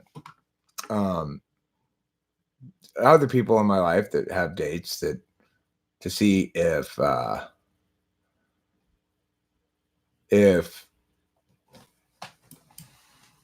it's the case, and it's like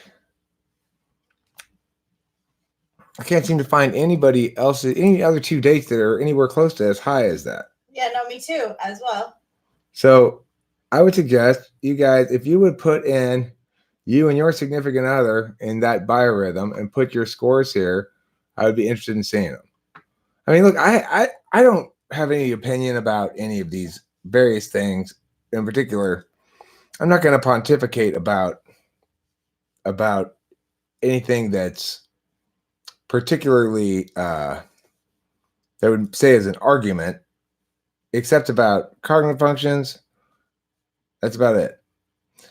But I'm talking about these things anyway because I like that handbone. Which shirties I would like to put that in. See, yes, serendipity. Oh, Winston's mom. I'm putting that again here, biorhythms thing. It'd be interesting to see if you will put in your birthday and your partner's birthday. I'd be curious to see what your scores are. I don't know what Yeah. Freddie's birthday is. How the hell am I supposed to know? All right. So No, but it was interesting. You put in Delilah's, and the highest score was on emotional. Delilah's is September 30th, 1998. Oops. 98. Yeah, we're very out of whack with each other according to this thing. Like, what does this mean? I don't know, but Yeah, but doesn't it show like it's a parental thing, right? Like it's like emotionally 70% that's good. Alexander Cruz, the target date is you said it for any date, it'll almost always be the same because the way this thing or similar. Okay, You do want to look at it. You do. It varies a little bit yeah. between dates, but it's always within a short range. So basically, if you pick any date, that'll be more or less a representative of how they all are. You can track how you're doing too. If you want to know about attachment style, then I recommend looking up Katie Morton attachment style. She does a good job of explaining it. Oh yeah, she is good. Good recommendation. Thank you for that. She is. That's a good recommendation. Do today, do tomorrow. I don't know. Do Wednesday. The thing is, I feel like I understand attachment styles well because, and I understand BPD well. I've had a couple people in my life who've had BPD. I don't think two SP people would do well in a relationship unless they wanted it to be very much a utilitarian kind of relationship, you know? I can think of couples like that where they tried living together for a little while, it didn't work. Now they live in separate houses and they each keep their own money and they each keep their own whatever, but they sleep over at each other's house occasionally and, you know. Yeah. Basically, the only type that they said would do really good together was the SX. And the XX would not do incredibly well with the other variants. ENTPs seem to seek distractions. Maybe. Yeah. Regarding the attachment styles, the thing is that the different kinds of insecure attachment styles are just three different ways of expressing a dysfunction in trust. And one of them is petulant. Petulant style BPD is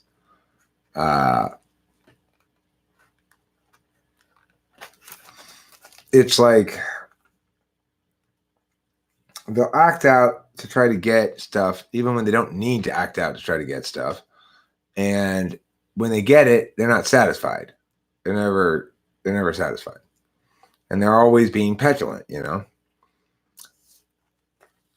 Please tell you more or a link about what? I already put the link for the, are you talking about the attachment style? I don't have a link for that. I'm just telling you what I know in my head. So if you have the petulant style, it's like that, right? If you have the chaotic style, it's much more volatile and unpredictable. In other words, it's the same basic concept, but it's less predictable because it's chaotic and because I had it on a top chat. My bad.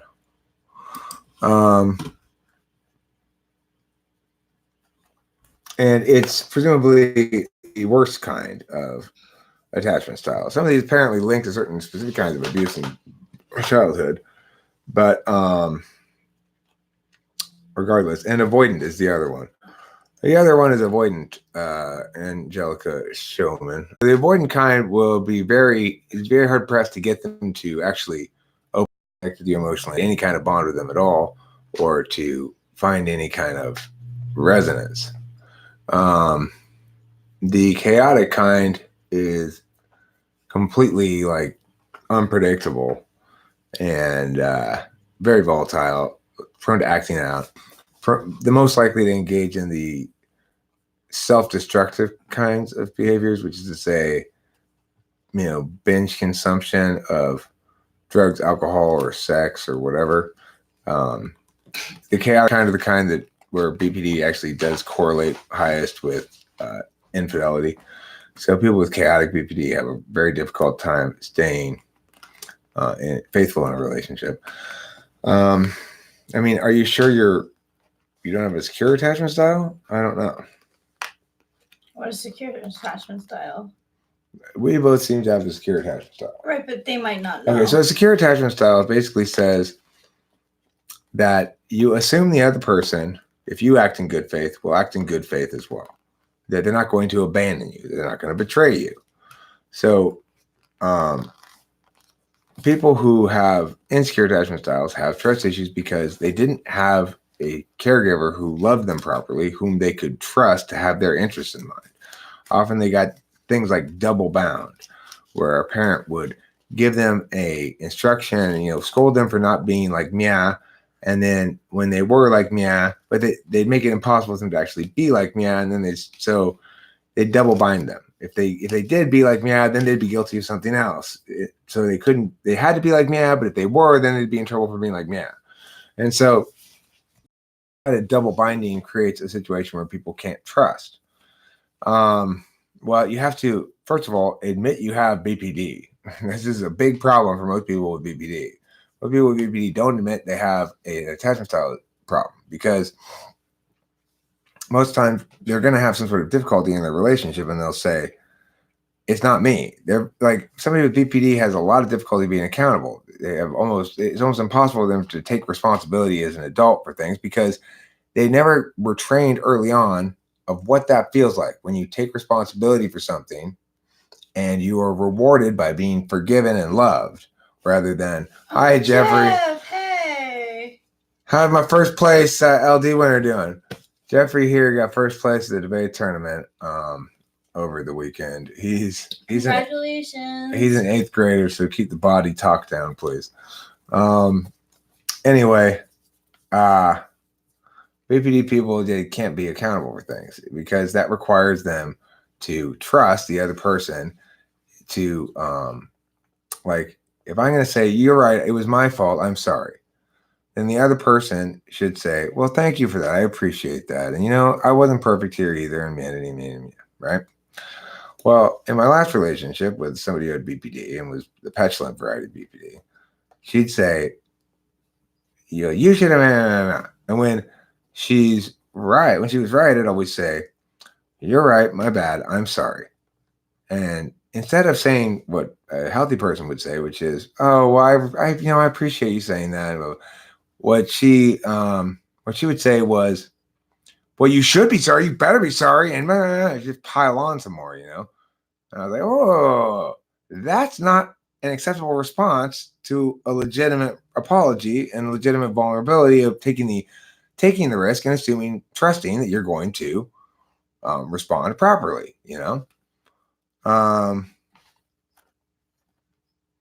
It's family relationships, how you interact with everyone, not just in romance. That may very well be the case. But my experience with, I had a friend, Liz, who is BPD, and I would say she has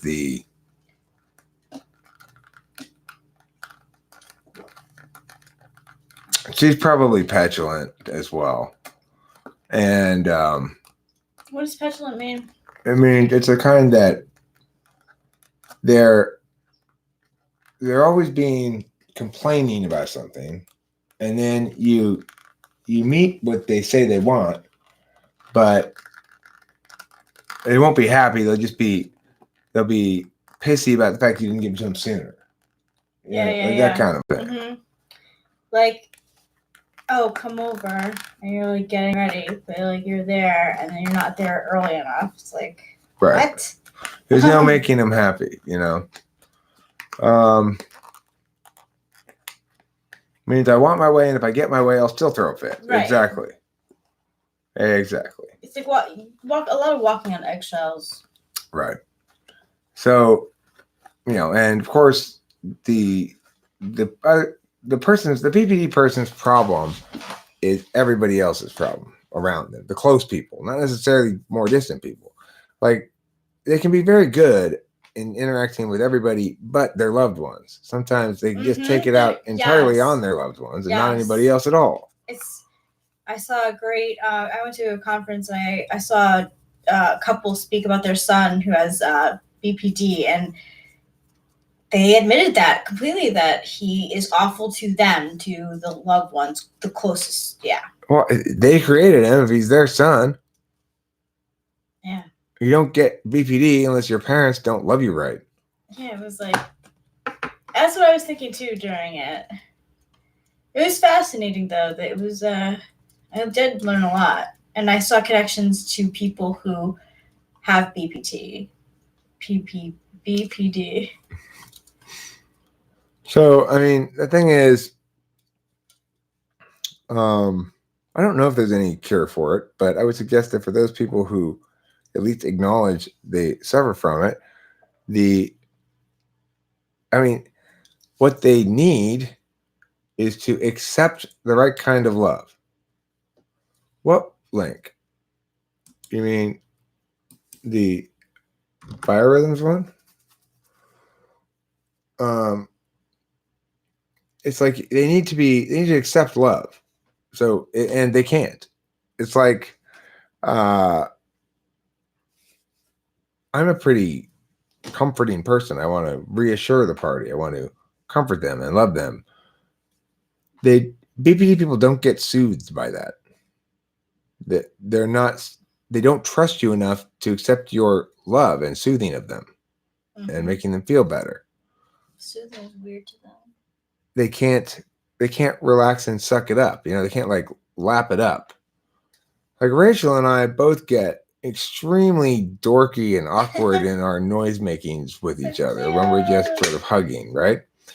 And it's very much like reassuring, loving each other, saying nice things to each other, and all that kind of stuff, and saying how much we value each other, and giving and taking.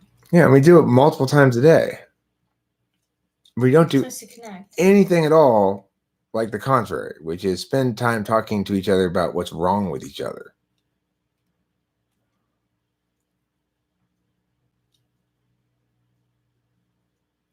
I don't know what makes them feel better. Drugs, alcohol, whatever they get off on. Sex? I don't know. Yeah, there's a great YouTube, actually, girl who has BPD. She said she gets off on exercise, food. She goes on spending sprees.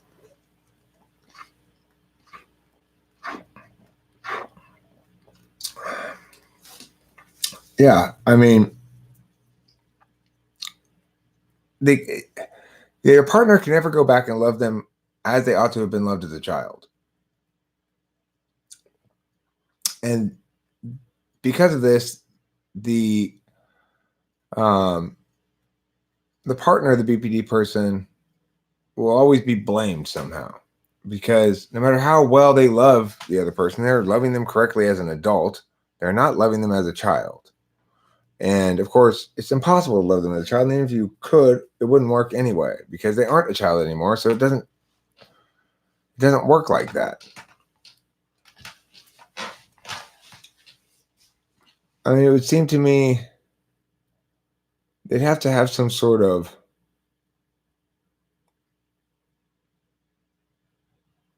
deep period of mourning with just sort of constant nurturing during that or something. I don't know. I don't know how to repair people's childhoods. I'll tell you what doesn't work. Simply trying to be fair and holding them accountable. It does not work at all. Won't work. Yeah, only they can. It's true. It really is. So it's like, I think most people.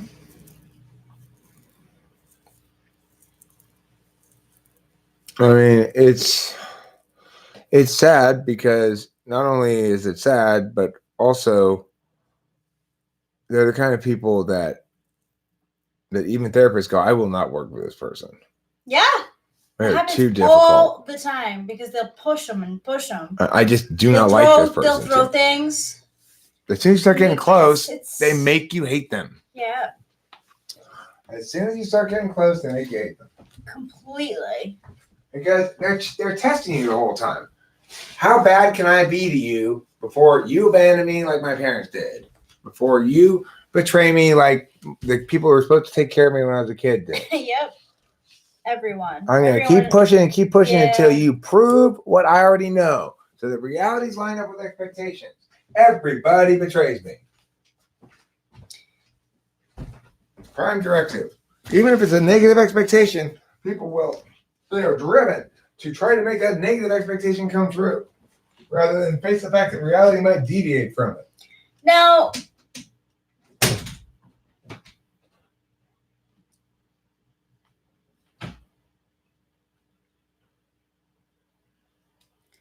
you got 96, 97, 95, 96. I'm an ENTP with an ESFJ girl. Cool. Serialist. That's always encouraging. Battle weary, no longer want to go to war. I understand that. Everybody leaves. Well, she's as soon as you sign that no charge. They go to therapists to get ideas from them on how to manipulate further. Interesting. That's new to me. It is embarrassing. I think it's embarrassing for like both parties, really, because sometimes they won't be as open in public with it, but people read them as being like off. So it creates really awkward situations in public. High Society and Grace Kelly. Now that is how we should dress and live. I love Grace Kelly. BPD should be renamed Werewolf Mode. Yeah, I thought of the kid that I dealt with who had BPD as a werewolf. He would happen like that. Dr. Jekyll and Mr. Hyde, the archetype. I mean, I don't know, but I had an extremely psychopathic ENTP ex who told me this. My wife makes me go to therapy. Little does she know I'm getting ideas from her. Everyone look at the halo of light behind Rachel. Cool. Thanks, Winston's mom. And they can even manipulate they can manipulate. They're very manipulative. They can be so tender sometimes when they want to be, and then not. People overdiagnose these things. You'll know if someone you're close to is BPD. They make it fairly obvious. They do. It's not you. They can't hide it at all. After I would say a month of being with someone who had BPD, I could tell something was not right. Thank you, Hambone. Thanks. I felt like doing it today. Rachel, what are you doing? What do you mean by BPD people get off on shopping? So shopping creates a effect like a drug. It sends off different hormones instantly. It's like buying something new and shiny.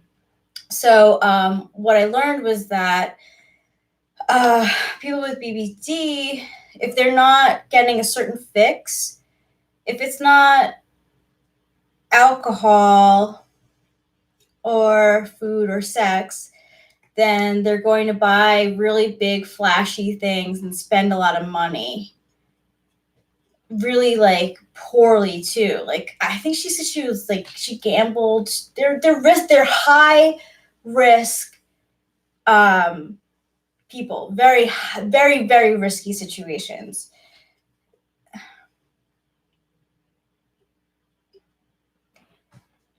Thank you, oxytocin.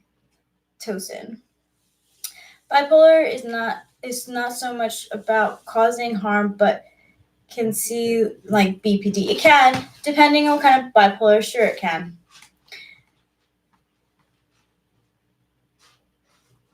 Look up Trisha Paytas. She's Histrionic, ESFP, interesting. Art is like a drug. It can be. Music is like a drug too. Most things that are enjoyable can be overindulged.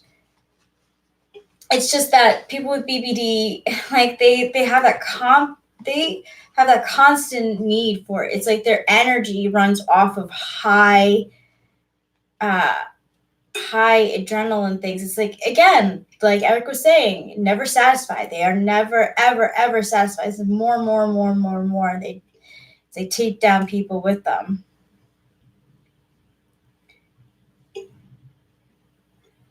Yeah, I know. So I used to think that bipolar and borderline BPD was the same thing too. And then I learned over time that it's bipolar disorder and borderline personality disorder.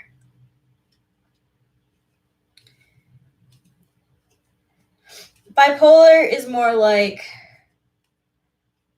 having mania for a really long time and then feeling nothing, or having mania for a long time and then being depressed for a long time. Yeah, and bipolar and borderline personality disorder are different. They can look similar. Like if a person's really manic, they can look like they have borderline personality disorder, but no. You're more avoidant, ghostwriter. Bipolar is more ups and downs, while BPD is more than one condition or issue. I didn't know about borderline, so I thought BPD meant. Yeah, I did too. Katerina, Vicky. I thought it meant the same thing as well. Reality is stressful. It can be stressful, especially if you're intuitive.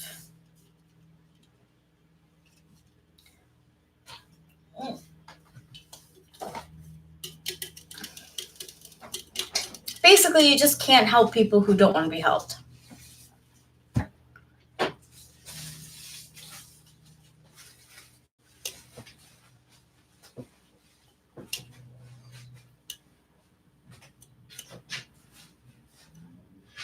However, you can Yelp people who don't want to be Yelped.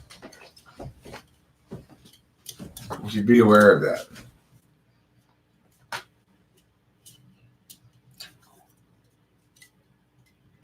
How is reality more stressful when you're an intuitive?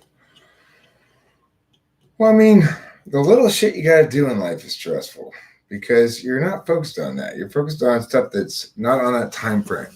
It's either in it's sort of a universal conditional time frame, or it's future focused in ways that are not solvency based. Being intuitive means having. It's not. This is not really true, however, for ENTJs, or really, I guess, ENFJs either. I don't think it's more stressful for them. I think no, they fit in better as intuitives than most intuitives. Yes, I agree with that. Let's wrap it up. Yeah? Yeah? My precious angel. Yeah. My perfect bastion of glorious beatific wonder. Aww. My spectacular goblet of majesty juice. You're my spaghetti western king. Thanks. Hi, Matthew Alistair. We're just wrapping it up. We're just wrapping it up. Have you heard that Rachel Apollosa is my goblet of special majesty juice? It's true. Well, Alexandra Cruz, you know, we could still go out to eat or something. Yeah. You live in Let's Los Angeles. do it. Yeah. We like to go out and about. Alexandra Cruz thinks we're going to murder her or something. Do you? Yeah. Aww. I guess so. He's my Eric, too. He's right. my spaghetti western film star. That's right. All right. See y'all later. Bye.